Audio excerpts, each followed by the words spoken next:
Hello dear friend, welcome to developmentutor.com।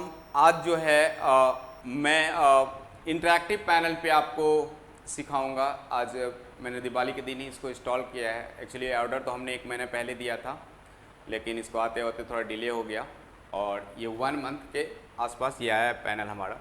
तो ये जो पैनल है हमने मैक्स हब का लिया है, 75 इंच इसका स्क्रीन है। ये पैनल इसलिए लिया था कि उस बोर्ड पे तो कंटेंट तो ठीक ही था उसमें भी, लेकिन थोड़ा होता था क्या कि कभी कभी हैंड राइटिंग का इशू आ जाता था, फिर या उतना ज़्यादा दिख नहीं पाता था। तो हमने इस बोर्ड को परचेज किया है अभी। इसमें दोनों सिस्टम्स है, लाइक एंड्रॉयड भी है और आप कंप्यूटर की तरह भी विंडोज़ भी है, तो दोनों आप यूज़ कर सकते हैं।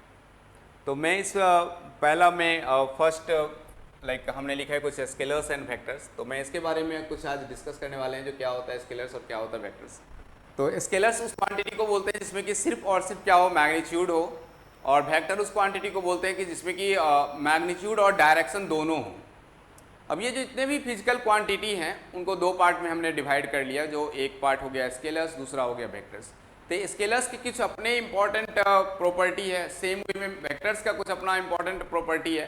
तो ये जो स्केलर्स और वेक्टर्स का प्रॉपर्टी है अपना अपना, तो आप देखते ही कैसे बताएंगे कि ये स्केलर है या वेक्टर है। जैसे अभी इलेक्ट्रिक करंट का बात करें तो इलेक्ट्रिक करंट क्या है हमारा, उसमें मैग्नीट्यूड भी है और डायरेक्शन भी है। लेकिन यदि फोर्स का बात करूं उसमें भी मैग्नीट्यूड और डायरेक्शन है। तो क्या दोनों वेक्टर हैं या दोनों स्केलर्स हैं या एक वेक्टर है एक स्केलर्स है?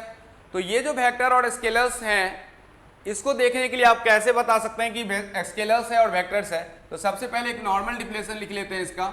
Scalars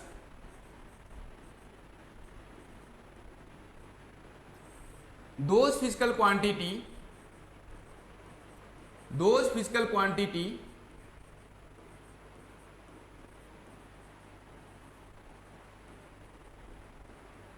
which measure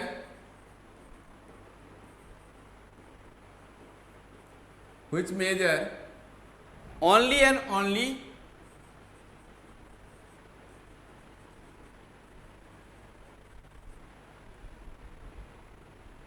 magnitude, there is no direction,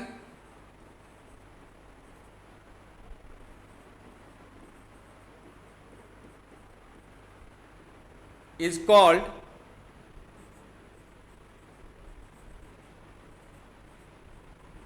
scalar quantity. लेकिन ये डिफिनेशन तो हम छोटे क्लास से पढ़ते आ रहे हैं, लाइक क्लास 9, 10th में जब थे तो पढ़ते थे तो बहुत अच्छा लगता था। लेकिन जब आप क्लास 11th में हैं, क्लास 12th में हैं, अब ये डिफिनेशन से थोड़ा काम नहीं चल सकता है। तो इसके लिए हम क्या करेंगे, इसमें कुछ बहुत इंपॉर्टेंट चीज ऐड करेंगे। तो ऐसे फिजिकल क्वांटिटी जिसको हम अलजेब्रिकली ऐड करते हैं। Algebraically add means 1 + 2 3, 3 + 2 5, 5 + 2 6, 5 - 2 3। ये जो एडिशन चल रहा है इसको बोलते हैं हम लोग अलजेब्रिक एडिशन। तो मैं इसमें लिखता हूं दोज फिजिकल क्वांटिटी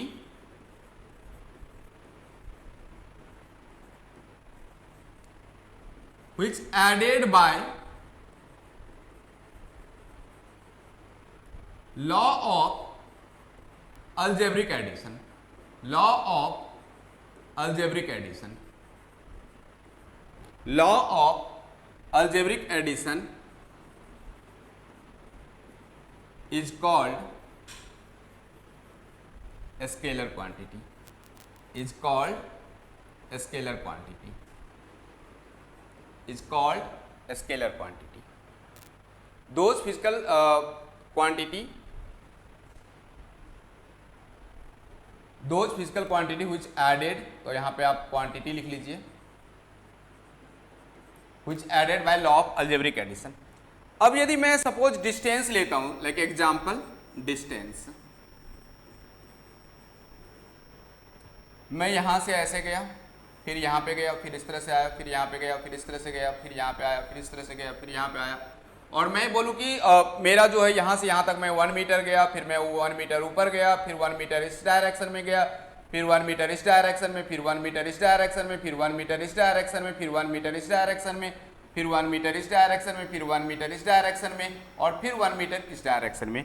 तो ये जो A है और ये हमारा B है, यहां से यहां तक का जो मूवमेंट है A से B तक 1 1 1 1 1 1, ये सारे मूवमेंट है। तो देखिए यहाँ पे डायरेक्शन हम नहीं काउंट कर रहे हैं, सिर्फ क्या कर रहे हैं, मैग्नीट्यूड ले रहे हैं। 1 + 1 2, 2 + 1 3, 3 + 1 4, 4 + 1 5, 5 + 1 6, 6 + 1 7, 7 + 1 8, 8 + 1 9, 9 + 1 10। तो हम लिख देंगे इसको 10 मीटर। ये क्या हो गया मेरा, टोटल डिस्टेंस कितना हमने ट्रैवल किया, 10 मीटर किया।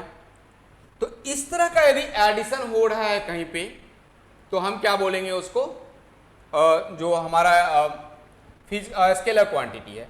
लेकिन सेम वे आप ऐसे सोचिए कि यदि मैं ऐसा जाऊं यहां से, लाइक A से B गया और हमने ट्रैवल किया 10 किलोमीटर, फिर B से A आया और ट्रैवल किया 10 किलोमीटर, तो टोटल डिस्टेंस कितना हो गया अब, 10 + 10 20 किलोमीटर। यदि ऐसा एडिशन है या ऐसा सब्ट्रैक्शन भी हो रहा हो, basically addition is also like a subtraction, या सब्ट्रैक्शन को भी हम एडिशन बोल सकते हैं। तो ये जो 10 + 10 20 किलोमीटर है, ये मेरा स्केलर क्वांटिटी है, क्योंकि इसमें हमने कुछ डायरेक्शन नहीं लिया, सिर्फ हमने क्या किया, दोनों को ऐड कर दिया। तो इस टाइप का यदि कोई रूल्स फॉलो कर रहा है एडिशन का, तो उसको आप बोल सकते हैं कि ये स्केलर क्वांटिटी है। अब वेक्टर क्वांटिटी के बारे में देखिए क्या होता है vector.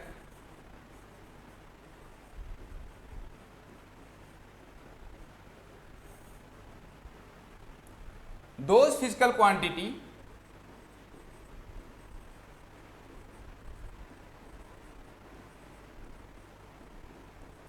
which have magnitude as well as direction is called vector quantity. क्या बोलेंगे इसको, वेक्टर क्वांटिटी। क्या बोलेंगे इसको, वेक्टर क्वांटिटी। तो those physical quantity which have magnitude as well as direction is called vector quantity. Suppose like this.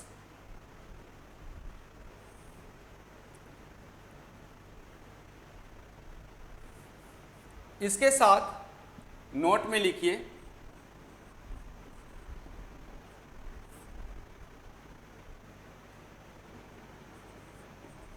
which is added by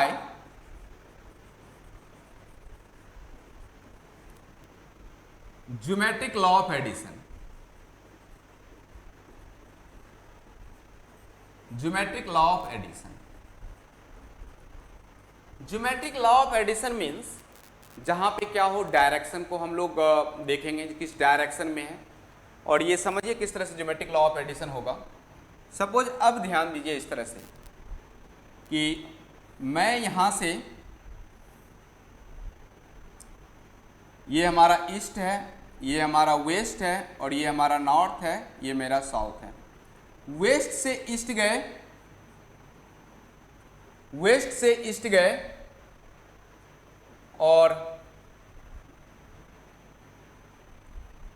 4 kilometre हमने move किया। यहां आने के बाद इस डायरेक्शन में 3 किलोमीटर मूव किया। अब यदि मैं पूछूं जो टोटल डिस्प्लेसमेंट कितना है, तो क्या बोलिएगा, total displacement is equal to, distance पूछे तो 4 + 3 राइट है। डिस्टेंस क्या होगा मेरा, 4 + 3 7 किलोमीटर। लेकिन यदि टोटल डिस्प्लेसमेंट पूछे तो हम ऐसे बनाएंगे, रूट ऑफ 4 का स्क्वायर प्लस 3 का square, it means 16 + 9 that is what 25, और आंसर आ जाएगा 5 किलोमीटर। अब ध्यान दीजिए यहाँ पे, यदि ये कोई राइट एंगल ट्रायंगल है तो ये क्या है, हमारा हाइपोटेनियस है, और ये क्या है, पाइथागोरस थ्योरम। तो पाइथागोरस थ्योरम क्या करता है, 4 का स्क्वायर प्लस 3 का स्क्वायर दोनों का रूट ले लिए 5। यहां से ही एक लॉ निकलता है, उस लॉ को बोलते हैं हम लोग triangles law of vector addition. तो जो वेक्टर में सबसे बड़ा इंपॉर्टेंट रोल प्ले करता है वो करता है triangles law of vector addition. और ये जो triangles law of vector addition है पाइथागोरस का ही थोड़ा एक्सटेंडेड वर्जन है, क्योंकि पाइथागोरस में हम लोग सिर्फ क्या करते थे, अपोजिट का स्क्वायर प्लस एडजसेंट का स्क्वायर करते थे, लेकिन यहां पे एंगल के साथ करेंगे। तो बेसिकली इसको बोलते हैं cosine rules. So triangles law of vector addition, law of vector addition.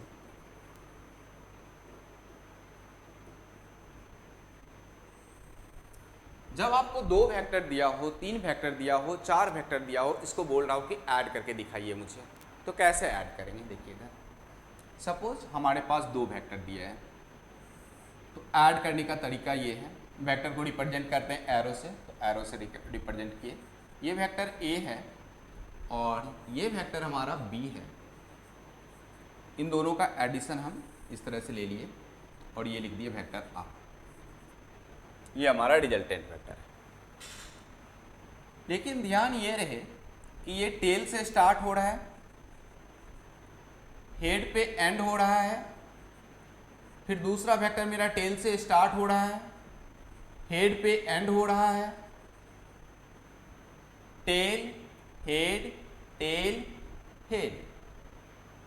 जो रिजल्टेंट है वो होगा common point of head head,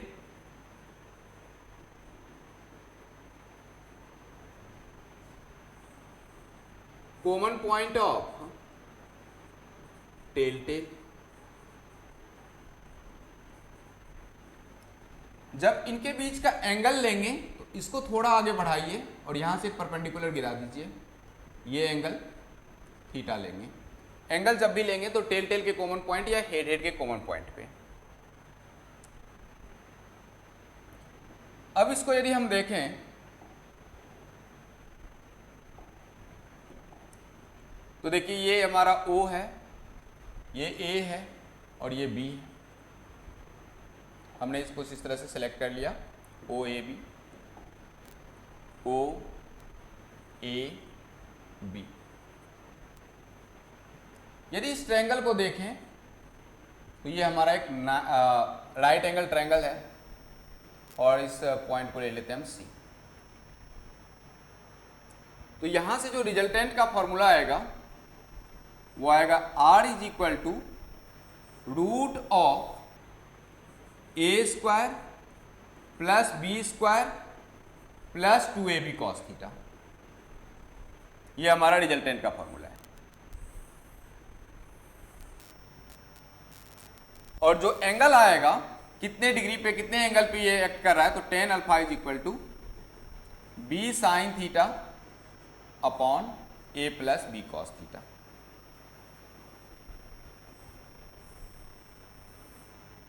अब जरा ध्यान दीजिए, यहां पे जब हमने इस तरह से लिखा था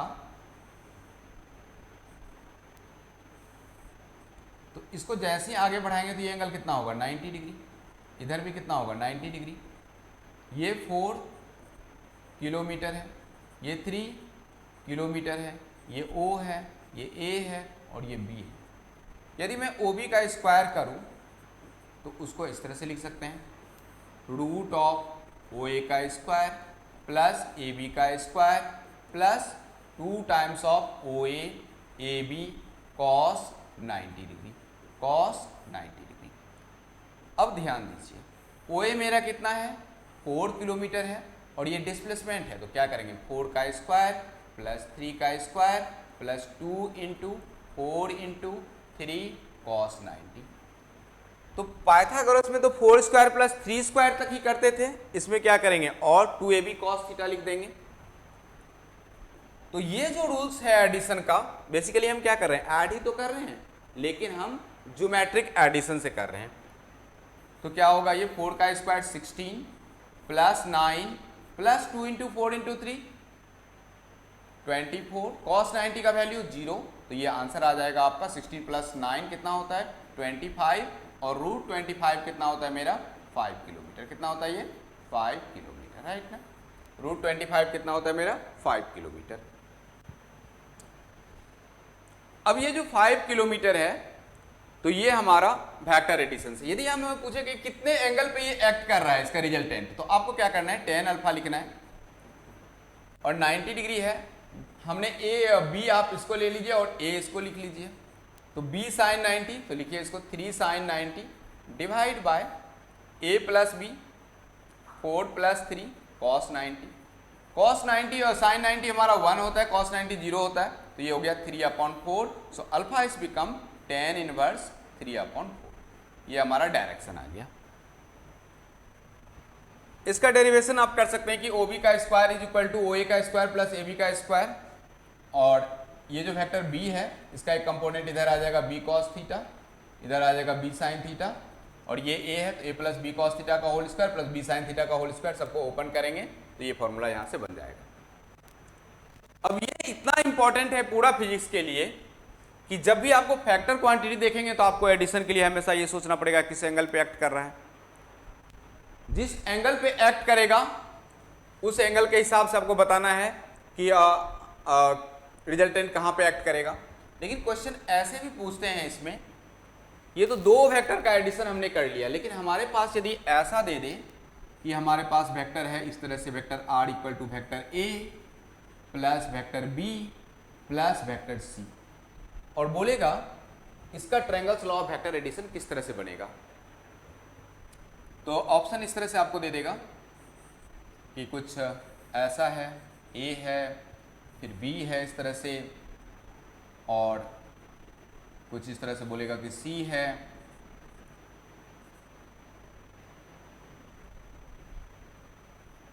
और इस तरह से आपको दे देगा। ये पहला ऑप्शन रहेगा। सेकंड में इस तरह से दे देगा कि a है, b है, और बोलेगा c है, और रिजल्टेंट बोलेगा ये r है। यहाँ पे ये रिजल्टेंट r है। तीसरा इस तरह से दे देगा कि a, b, c, ये बोलेगा कि है या नहीं है। फोर्थ इस तरह से दे देगा कि a है, vector a, vector b, vector d, और इस तरह से बोलेगा कि वेक्टर c है। तो ये जो एडिशन 3 वेक्टर दिया हो, 4 वेक्टर दिया हो, आपको 5 वेक्टर दिया हो, और इस तरह से ऑप्शन में कुछ इस तरह से दिखाएगा जो एग्जैक्ट इस तरह से है कैसा रिजल्टेंट आना चाहिए। तो आपको क्या करना है इस केस में, तो देखिए कैसे करेंगे इसमें। सपोज हमारे पास 3 वेक्टर है, वेक्टर a है, वेक्टर b है, और वेक्टर c है। इन तीनों वेक्टर को मुझे ऐड करना है, तो हम क्या करेंगे, सबसे पहले वेक्टर a को बना लेंगे इस तरह से, और वेक्टर b को बना दिए इस तरह से। जस्ट अभी हमने 2 वेक्टर को ऐड करके दिखे, तो हम इन दोनों वेक्टर को ऐड करेंगे और वेक्टर d लिख लिए इसका, क्योंकि हमें a b c को ऐड करना है। अब देखिए जो ऐड करने का तरीका है, क्या ये रूल फॉलो कर रहा है, तो टेल टेल का कॉमन पॉइंट है, हेड हेड का कॉमन पॉइंट है, प्लस टेल टेल से चला है, ये हमारा हेड है, ये हमारा टेल है, तो फर्स्ट वेक्टर का टेल हेड, सेकंड वेक्टर का टेल हेड, और जो रिजल्टेंट है वो हमेशा हेड हेड और हमेशा टेल टेल। तो ये 2 वेक्टर तो हमने ऐड कर लिए। अब हमें क्या है, 2 वेक्टर को ऐड करने के बाद हम सोच रहे हैं ये तीसरा वेक्टर ऐड करने के लिए, तो जो रिजल्टेंट है वहां से आप तीसरा वेक्टर इस तरह से लेके निकलिए, इसको बोल दीजिए वेक्टर सी। ये वेक्टर a और वेक्टर b का रिजल्टेंट है, तो इसको लिख दीजिए vector a plus vector b। अब ध्यान रहे, देखिए वेक्टर a और वेक्टर b का रिजल्टेंट तो ये है, लेकिन ये कहां से स्टार्ट हो रहा है, इसका टेल ये है, इसका हेड ये है, वेक्टर a प्लस b का टेल हेड। वेक्टर c का टेल ये है, हेड ये है। जब इन दोनों को ज्वाइन करेंगे तो क्या मिलेगा मुझे, vector a plus vector b plus vector c। अब ये देखेंगे तो ये मेरा करेक्ट आंसर है, क्योंकि हमने क्या किया, tail head, resultant common point of head head, tail tail, और इन दोनों को मिला के a plus b plus c किया। देखते हैं इसमें कौन सा ऑप्शन सही है। देखिए यदि ये वेक्टर a है तो इस डायरेक्शन में होगा, वेक्टर बी इस डायरेक्शन में, और देखिए ये इनका रिजल्टेंट इस तरह से बन जाएगा और यहाँ से जाएगा तो ये फाइनली इसका रिजल्टेंट, क्योंकि यही मेरा vector A plus vector B है, तो जो पहला ऑप्शन था वो एक्यूरेट इस हिसाब से मैच कर रहा है, तो ये आंसर करेक्ट था। तो एक तो क्वेश्चन इस तरह से पूछेगा कि मल्टीपल वेक्टर दिया हो तो उसका डायग्राम कैसे बनाएंगे, आप कैसे ऐड कर सकते हैं। दूसरा बात, जो triangles law of vector addition होगा तो उसका रिजल्टेंट फाइंड कर सकते हैं, R equal to root of A square plus B square plus 2ab cos theta, और उसका टेन अल्फा फाइंड कर सकते हैं आप लोग B sine theta upon A plus B cos theta. ऐसा हो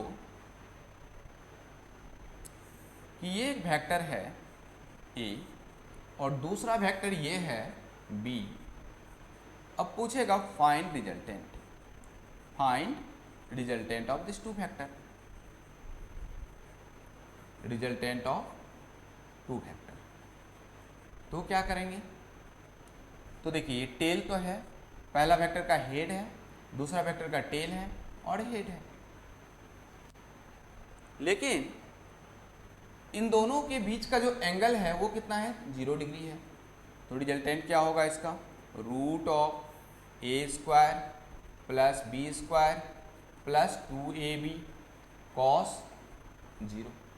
सो it means root of A plus B का whole square and it becomes A plus B. ये आपको पहला केस इस तरह से पूछ सकता है। सेकेंड में ऐसा हो कि दो वेक्टर एक दूसरे से अपोजिट डायरेक्शन में हो, वेक्टर ए ऐसा हो और वेक्टर बी ऐसा हो, तो जो एंगल होता है वो 180 होता है, इसको बोलते हैं स्ट्रेट एंगल, और जो रिजल्टेंट होगा वो होगा root of A square plus B square plus 2ab cos 180, और इसका जो आंसर आएगा वो आएगा रूट ऑफ cos 180 माइनस 1 होता है तो a माइनस बी का whole square, it becomes a minus B. यदि ऐसा दे दे कि दो वेक्टर परपेंडिकुलर है तो देखिए किस तरह से होगा, ये O से स्टार्ट हुआ, वेक्टर A ये है और ये 90 डिग्री है और ये वेक्टर B है, अब जो रिजल्टेंट होगा ये होगा इस तरह से, root of A square plus B square plus 2ab cos 90, cos 90 is become 0 ना, सो जो रिजल्टेंट आएगा वो आएगा root of A square plus B square.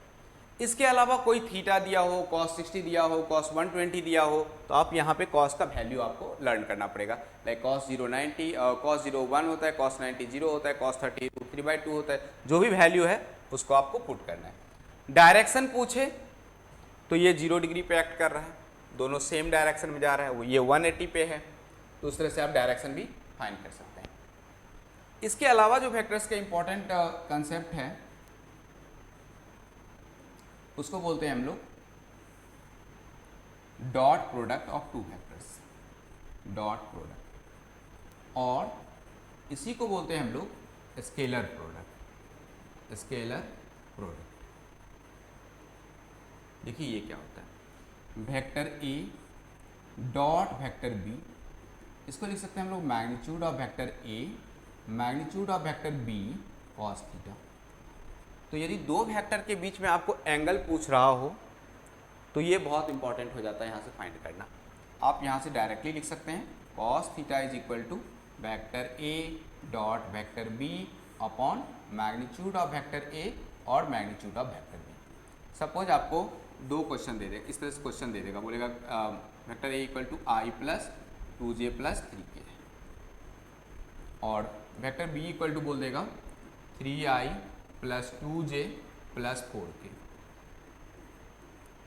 अब आपको बोलेगा find the angle between the vectors, find the angle between the vectors, angle between vector. तो सबसे पहले क्या करना है आपको, वेक्टर ए डॉट बी निकाल लेना है, तो वेक्टर ए डॉट बी लिखिए और यहाँ पे लिख लीजिए i plus 2j plus 3k dot vector B ना 3i plus 2j plus 4k। So now if you look here these two vectors, यहाँ पे आपको ध्यान रखना है i डॉट i होता है 1, j डॉट j होता है 1 और ये यूनिट वेक्टर्स हैं तो ऐसे भी लिख सकते हैं इसको, और k डॉट k होता है 1। इसके अलावा यदि किसी से ये होगा i dot J 0, J dot I 0, तो मैं यहाँ पे लिख देता हूँ एक बार। सपोज ये i डॉट जे बोले तो 0, जे डॉट आई बोले तो 0, के डॉट आई बोले तो 0, आई डॉट के बोले तो 0, ये सब क्या है हमारा 0 है।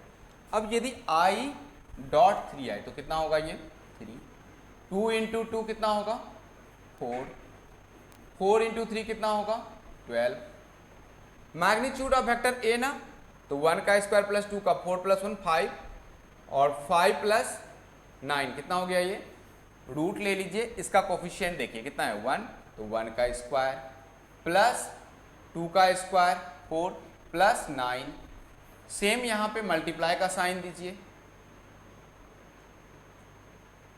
1 सेकेंड 1 सेकेंड 1 सेकेंड,